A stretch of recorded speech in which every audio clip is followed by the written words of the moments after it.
Hi நண்பர்களே, நம்ம இப்போ என்ன பண்ண போகிறோம்னு பார்த்தோம்னா, ஆனியன் தக்காளியை வச்சு சப்ஜி தாங்க பண்ண போகிறோம். சூப்பராக கறி டேஸ்ட்டில் வாங்க ஆனியன் தக்காளியை வச்சு நம்ம சப்ஜி பண்ணலாம். இப்போ நம்ம ஒரு ஜாரில் நம்ம ஒரு 2 தக்காளி எடுத்துக்கலாங்க. 2 தக்காளி எடுத்துக்கிட்டு இப்போ ஒரு 4, 5 பல் வெள்ளைப்பூடு சேர்த்துக்கோங்க. இஞ்சி தேவையான அளவு சேர்த்துக்கோங்க. கொத்தமல்லி அதே மாதிரி கொஞ்சம் தேவையான அளவு சேர்த்துக்கோங்க. சேர்த்துட்டு ஒரு பச்சை மிளகா, கொஞ்சமாக வரமல்லி சேர்த்துக்கலாம்.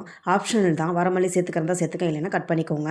சேர்த்துட்டு தண்ணி கொஞ்சம் சேர்த்துட்டு நல்லா பேஸ்ட் மாதிரி அரைச்சி எடுத்து வச்சுக்கோங்க. அரைச்சி எடுத்துகிட்டு இப்போ கொஞ்சமாக தயிர் சேர்த்துட்டு அதையும் சேர்த்துட்டு நல்லா பேஸ்ட் மாதிரி அரைச்சி எடுத்து வச்சுட்டு இப்போ அடுப்பில் ஒரு பாத்திரம் வச்சுட்டு தேவையான அளவு ஆயில் ஊற்றிக்கலாம். நம்ம பெரிய வெங்காயம் தேவையான அளவு எடுத்து இந்த மாதிரி ஸ்கியூப் மாதிரி கட் பண்ணி எடுத்துக்கோங்க. அதே மாதிரி தக்காளியும் கட் பண்ணி சேர்த்து ரெண்டையும் வதக்கி தனியாக எடுத்து வச்சுக்கலாங்க. நல்லா வதக்கிட்டு பாருங்கள், நல்லா மிக்ஸ் பண்ணி விட்டு நல்லா எண்ணெயிலே நல்லா வதக்கிட்டு தனியாக எடுத்து வச்சுக்கோங்க. தனியாக எடுத்து வச்சுட்டு இப்போ இன்னொரு அதே பாத்திரத்தில் தேவையான அளவு ஆயில் ஊற்றிட்டு நம்ம தாளிப்புக்கு சோம்பு, 2 ஏலக்காய், பட்டை, 3 கிராம்பு இதெல்லாம் சேர்த்துட்டு நம்ம சின்ன வெங்காயம் சின்ன சின்னதாக கட் பண்ணி சேர்த்துருக்குறோம். அதையும் சேர்த்துக்கோங்க. சேர்த்துட்டு பச்சை வாசனை போகிற அளவுக்கு நல்லா வதக்கிட்டு இப்போ நம்ம பேஸ்ட் பண்ணி வச்சுருக்கிறத சேர்த்துக்கோங்க. சேர்த்துட்டு அதையும் சேர்த்துட்டு நல்லா பச்சை வாசனை போகிற அளவுக்கு நல்லா எண்ணெயிலே நல்லா வதக்கிக்கலாங்க. நல்லா வதக்கிட்டு இப்போ நம்ம தேவையான அளவு உப்பு சேர்த்துக்கலாம்.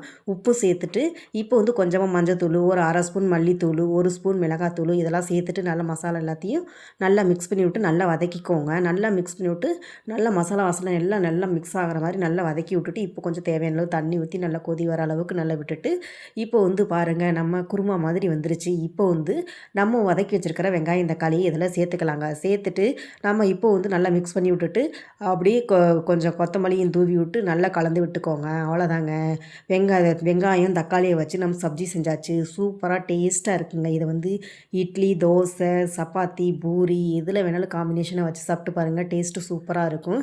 வாங்க நண்பர்களை சாப்பிடலாம். நாம் இப்போ என்ன பண்ண பார்த்தோம்னா பூரி தாங்க செஞ்சோம். பூரிக்கு நம்ம இந்த ஆனியன் சப்ஜி வச்சு சாப்பிட்டோம். சூப்பராக இருந்துச்சு. நீங்களும் உங்கள் வீட்டில் இது மாதிரி ட்ரை பண்ணி பார்த்துட்டு எப்படி இருந்துச்சுன்னு கமெண்ட் பாக்ஸில் கமெண்ட் பண்ணுங்கள். வீடியோ பிடிச்சிருந்துச்சுன்னா கேபி தேவ் சேனலை லைக் பண்ணுங்கள், சப்ஸ்கிரைப் பண்ணுங்கள், ஷேர் பண்ணுங்கள், கமெண்ட் பண்ணுங்கள் நண்பர்களே. பாருங்கள், உண்மையாலுமே நம்ம பூரி சப்பாத்திக்கு இந்த மாதிரியும் ஒரு குருமா செஞ்சு பாருங்கள். சூப்பராக கறி டேஸ்ட்டில் செம்மையாக இருக்கும். பாய்.